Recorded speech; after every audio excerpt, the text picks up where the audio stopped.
अस्सलाम वालेकुम, welcome back to the cricket champion show. हाजिर है नए एपिसोड के साथ। मोहम्मद आमिर ने बाबर आजम से रिलेटेड एक बहुत बड़ा बयान दे दिया है। वो क्या है उस पर बात करने वाले हैं।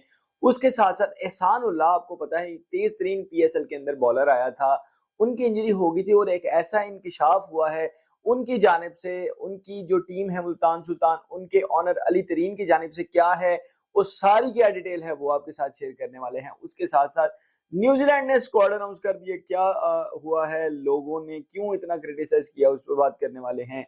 उसके बाद भाई साहब शुएब मलिक भाई, क्या चौथी शादी तो नहीं करनी? तीन तो ऑलरेडी कर चुके हो, तीसरी चल रही है, चौथी की का इरादा तो नहीं, वो क्या सीन है उस पर बात करेंगे। उसके साथ साथ श्रीलंका और पाकिस्तान की सीरीज से रिलेटेड भी अपडेट्स आ रही हैं, उस पर बात करेंगे भाई साहब। उसके बाद मोहसिन नकवी साहब थोड़े से टेन्योर में बहुत सी अचीवमेंट हासिल कर चुके हैं, वो क्या क्या है उस पर भी बात करेंगे। मैं सईद फैजान से आपके लिए लाता हूं क्रिकेट से रिलेटेड मजेदार किस्म का कंटेंट। आप दोस्तों से हमेशा छोटी सी रिक्वेस्ट होती है, चैनल को सब्सक्राइब कर दिया करें। सबसे पहले भाई बात करते हैं मोहम्मद आमिर के बारे में। उन्होंने अभी एक रिसेंटली इंटरव्यू के अंदर बात की है। उन्होंने कहा है कि मेरा ये एक ड्रीम था कि मैं दोबारा से पाकिस्तान टीम के लिए खेलूं और ये मेरा ड्रीम पूरा हो गया। अब मैं बाबर आजम की कप्तानी में खेल रहा हूं और मैं अपनी पूरी एफर्ट लगाऊंगा कि टीम को फायदा हो। इसके बाद उन्होंने क्या कहा, बाबर आजम से रिलेटेड उन्होंने कहा कि मैं बाबर की बड़ी रिस्पेक्ट करता हूं, बाबर भी मेरी बहुत रिस्पेक्ट करता है। हम यहाँ पे काकुल के अंदर जब आके मिले तो उसने मुझे बहुत अच्छा ट्रीट किया और अब मैं बहुत ज्यादा एक्साइटेड हूँ न्यूजीलैंड सीरीज के लिए। मोहम्मद आमिर को आपको पता है कि ग्रीन सिग्नल पीसीबी की जानिब से मिला है। इसमें बाबर आजम की दो खिलाड़ियों के ऊपर कोई यानी यस नो नहीं है, यानी बाबर आजम, मोहम्मद आमिर, इमाद वसीम, ये तीन ऑलरेडी टीम के अंदर हैं। बाकी जो 8 खिलाड़ी हैं वो टीम सिलेक्शन जो है वो बाबर आजम और सिलेक्टर्स मिलके करने वाले हैं और क्या प्लेइंग 11 है वो बाबर आजम के ऊपर आएगी। लेकिन ये 3 प्लेयर कंफर्म है, बाबर एज अ कैप्टन, उसके बाद इमाद, आमिर, इनको ड्रॉप नहीं किया जाएगा। इसी शर्त के ऊपर ये वापस आए थे। तो आमिर का ऐसा जो बयान है वो काफी ज्यादा वायरल भी हो रहा है और अच्छा भी है। भाई आपको रिस्पेक्ट सबसे बड़ी चीज होती है, पास हर किसी का होता है, वो एक सेपरेट इशू है। लेकिन जब आपका पास भी हो और फिर उसके ऊपर आप सीना जोरी भी करें और फजूलियात बोले, आपने टीवी पे बैठ के बयानात दिए, उनको उनके ऊपर हमने वीडियोस भी की, क्रिटिसाइज भी किया कि वो गलत था, लेकिन ये उनकी तरह जानिब से एक अच्छा जेस्चर है तो इसकी हम तारीफ भी करते हैं। अगली जो अपडेट आ रही है वो एहसान उल्लाह से रिलेटेड आ रही है। एहसान उल्लाह, अली तरीन ने एक ट्वीट किया। अली तरीन ने कहा कि जब रीहैब चल रहा था, आपको पता है एहसान उल्लाह की एल्बो की इंजरी हुई और पाकिस्तान के अंदर ही उनका ऑपरेशन हुआ। वो कहते हैं कि उनका रीहैब चल रहा था तो वो लाहौर के अंदर एक रेंट के फ्लैट पे रह रहे थे, जबकि उस रेंट का जो किराया है, जो रेंट था, वो सारा दिया है मुल्तान सुल्तान ने। अब यहाँ पे अगर बात आती है तो फिर जो नेशनल क्रिकेट एकेडमी के अंदर प्लेयर्स के कमरे रखे हुए हैं वो किनको देने हैं? वो रेंट पे आपने देने हैं या फिर किसी की अगर शादी हो तो भाई अपने मेहमान इधर ठहरा लो, उसके लिए रखे हुए हैं। अजीब यार ये मंतक है। और इसके ऊपर पीसीबी का कोई बयान भी नहीं आया कि नहीं भाई ऐसे था। फिर उन्होंने एक और इंकशाफ किया, उन्होंने कहा ये जो ऑपरेशन पाकिस्तान के अंदर इन्होंने करवाया, ये ऑपरेशन भी ठीक नहीं हुआ। अब हम उनको भेज रहे हैं खुद अपने खर्चे पे, यानी Multan Sultan as a franchise Pakistan के नेशनल प्लेयर को लेके जा रही है इंग्लैंड। वहां उनका जो वो कहते हैं कि अच्छे टॉप क्लास सर्जन है, उनसे उनका वो चेकअप करवाया जाएगा, जरूरत हुई तो सर्जरी करवाई जाएगी और ये सारा का सारा जो एक्सपेंस है वो मुल्तान सुल्तान पे कर रही है। उन्होंने अभी कहा कि वो पहले हमारे साथ थे, अभी वो कुछ दिन कहते हैं कि मैंने वापस अपने घर वापस सवात कुछ दिन घर वालों के साथ रहना है, ताकि जो मैं यूके का अपना मेरा वो ट्रिप हो जिसमें मैंने अपना रीहैब करना है, उसमें जो है उससे पहले मैं अपने घर वालों से मिलना चाहता हूँ। तो ये इतना लंबा उन्होंने ट्वीट किया है और इसके ऊपर पीसीबी मैनेजमेंट के ऊपर भाई मैं क्या कहता हूँ, ये कन्फर्म वाली ये बनती है कि भाई आप क्या कर रहे हैं यार। आपका एक नेशनल प्लेयर है, आप उसके साथ ऐसा ट्रीट कर रहे हैं। नसीम शाह को आपने उधर भेजा, ठीक है, अच्छा, लेकिन यार ये भी वही प्लेयर है, ये भी पाकिस्तान को रिप्रेजेंट करता है, इसको आपने पाकिस्तान से करवा दिया। उसके बाद जो अपडेट आ रही है वो शुएब मलिक से रिलेटेड आ रही है। आपको पता है कि जैसे कि सना जावेद के साथ रिसेंटली शुएब मलिक की भाई साहब शादी हुई, सानिया मिर्जा से डाइवोर्स हुई। अब हुआ क्या, एक शो चलता है जिसमें एजाज असलम और आई थिंक निदा बाजी हैं, मेरे आई थिंक सो, एग्जैक्टली मुझे उनका नाम नहीं आता। तो वो जो है कर रहे हैं, एक शो होस्ट करते हैं जिसमें नवाल सईद एक एक्ट्रेस हैं वो थी और जिब्रान एक एक्टर हैं वो थे।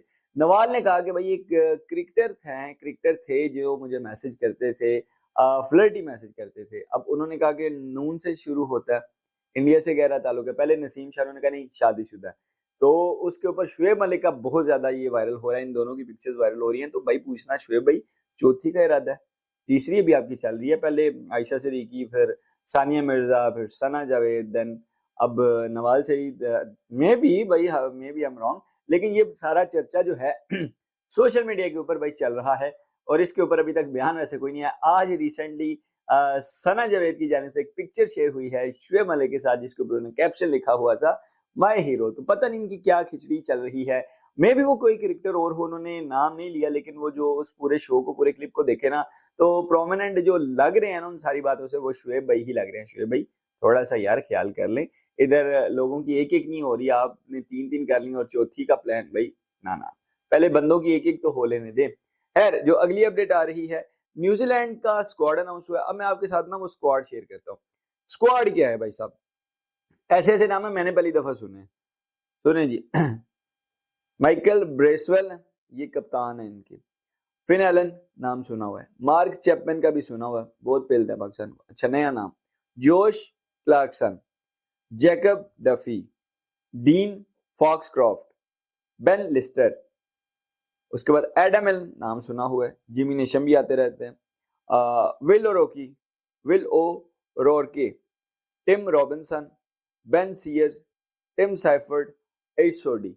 ये बी सी डी पता नहीं कोई जेड वाली टीम है जो कि न्यूजीलैंड ने अनाउंस की है। उसकी वजह वो खिलाड़ी भाई अब प्रायोरिटाइज किया हुआ है T20 क्रिकेट को, आईपीएल जाके खेल रहे हैं। आज का मैच चल रहा है गुजरात का, उसमें विलियमसन अभी बैटिंग भी कर रहे हैं जब मैं वीडियो रिकॉर्ड कर रहा हूँ। तो भाई साहब ये सारा सीन है आईपीएल की वजह से, और जो खिलाड़ी आईपीएल नहीं भी खेलने जा रहे वो भी पाकिस्तान नहीं आ रहे। तो ये सी जी पता नहीं कौन सी टीम है। अब पाकिस्तानी मैनेजमेंट को चाहिए, पहली तो बात ठीक है, जो होना था हो गया। अब आप अपने यंगस्टर्स को ज्यादा से ज्यादा चांस दें, ये ना करें कि भाई सारे मेन प्लेयर सारे मैचेस खेल रहे हैं। शाहीन के लिए आपने एक अच्छा फैसला किया कि उसको वर्कलोड मैनेज करना है, क्योंकि T20 वर्ल्ड कप है, हमारा मेन स्ट्राइक बॉलर है। अब बाकी जो बची बाकी बात, जो आपका स्क्वाड है 29 का, जो आपने काकुल भेजा है, उनमें से जो नए लड़के हैं उनको ज्यादा से ज्यादा अबरार को चांस दे, मोहम्मद अली को चांस दे, बहुत अच्छी परफॉर्मेंस थी, ताकि आपका ये, क्योंकि ये 5 T20 आपके लिए एक लास्ट एक स्टेज है जिसमें आपने टेस्ट एंड ट्रायल करने हैं। इसके बाद आयरलैंड इंग्लैंड की सीरीज आई, तकरीबन 8 मैचेस ये बनते हैं, उनमें आपने अपनी फाइनल 11 खिलानी है। तो होप सो इसके ऊपर काम होगा। उसके बाद जो अगली अपडेट आ रही है, मोहसिन नकवी साहब बने हैं जब से पीसीबी के चेयरमैन, उनकी कुछ अचीवमेंट है जो काफी ज्यादा शेयर हो रही है, मैंने सोचा वो भी आपके साथ शेयर करता चलूं। सबसे पहले इनका जो अच्छा काम है, पॉजिटिव चीजें हैं, उसको हम हमेशा अप्रिशिएट करते हैं। स्टेडियम की रेनोवेशन होना शुरू हुई है और पिंडी क्रिकेट स्टेडियम की एक पिक्चर बड़ी ज्यादा वायरल हो रही है कि मैंने कहा, पहले मैंने सोचा ये कौन सा स्टेडियम है, फिर मैंने देखा तो वाकई वो जेन्युइनली पिंडी स्टेडियम था। क्या खूबसूरत, जैसे वो जो उसके अंदर सर्कल बनाए हैं, घास का स्ट्रक्चर बनाया है, मुझे ऐसा लगा मेलबर्न का मैदान है। इस तरीके से वो खूबसूरती से घास वगैरह और रेनोवेशन का काम शुरू, तो ये पहली बड़ी अचीवमेंट है। दूसरी, आमिर और इमाद का कमबैक, बहुत से फैंस चाहते थे कि भाई ये कमबैक करें, T20 वर्ल्ड कप एटलीस्ट ये खेल के जाए, तो ये भी एक अच्छा इकदाम है। बाबर आजम को कप्तानी पे वापस लेके आए, जो कि एक अजीब तरीके से उनको उतारा गया था, अब वो वापस आ चुके हैं। फिर फिटनेस एलिवेशन कैंप जो कि काकुल में इस टाइम चल रहा है, प्लेयर्स के विजुअल्स भी आते हैं, वीडियोस वगैरह शेयर होती हैं पीसीबी के ऑफिशियल चैनल पेज से, तो वो हमें देखने को मिल रही है कि प्लेयर काफी मेहनत कर रहे हैं। फिर उसके बाद कॉलेज टूर्नामेंट, उनकी एक बहुत बड़ी अचीवमेंट है कि क्योंकि ये रमजान है ना, तो रमजान में कॉलेज टूर्नामेंट करा रहे हैं कि डोमेस्टिक ग्रास रूट लेवल से क्रिकेट पे काम शुरू हो। फिर क्लब क्रिकेट इन्होंने रिवाइव की है। तो ये मोहसिन नकवी साहब की अभी छोटे से टेन्योर के अंदर ये सारी अचीवमेंट्स हैं। आखिरी जो अपडेट है वो पाकिस्तान और श्रीलंका। श्रीलंकन क्रिकेट बोर्ड ने पाकिस्तान से रिक्वेस्ट की है कि 2025 की जो चैंपियन ट्रॉफी है वो है तकरीबन फरवरी में, तो आप हमारे साथ एक सीरीज खेलें। अब मसला ये है कि पाकिस्तानी टीम का जो स्केड्यूल है वो बिजी है। न्यूजीलैंड की सीरीज आ रही है, आयरलैंड की सीरीज है, इंग्लैंड की सीरीज है, T20 वर्ल्ड कप है, फिर उसके बाद ऑस्ट्रेलिया चले जाना है, फिर ऑस्ट्रेलिया के बाद पाकिस्तान के अंदर न्यूजीलैंड, साउथ अफ्रीका, पाकिस्तान, ये ट्राई नेशन सीरीज होनी है। फिर 1 महीना बचना है, उस 1 महीने का या तो रेस्ट देना है, या फिर अगर इनसे सीरीज करनी होगी तो वो 1 महीने का बनेगा। फिर उसके बाद फेब में जो है चैंपियन ट्रॉफी शुरू हो जाएगी और गालिबन उसी के फौरन बाद PSL आने वाला है, तो स्केड्यूल काफी टाइट है। होप सो ये सीरीज हो, लेकिन अगर ये ना हो गया हम क्रिकेट खेलते खेलते इतनी क्रिकेट खेलेंगे फिर क्रिकेट खेलने जो गई ना रह जाए, ये मसला ना हमारे साथ हो जाए। तो ये आज के दिन की अपडेट्स थी। होप सो आपको अपडेट्स पसंद आई होंगी। अगर ऐसी क्रिकेट अपडेट्स देखना चाहते हैं भाई के चैनल को सब्सक्राइब कर लीजिएगा। अपना बहुत सारा ख्याल रखिएगा। अपने इस भाई को अपनी दुआओं में, अपनी प्रार्थनाओं में याद रखिएगा। अगली वीडियो तक के लिए अल्लाह हाफ़िज़।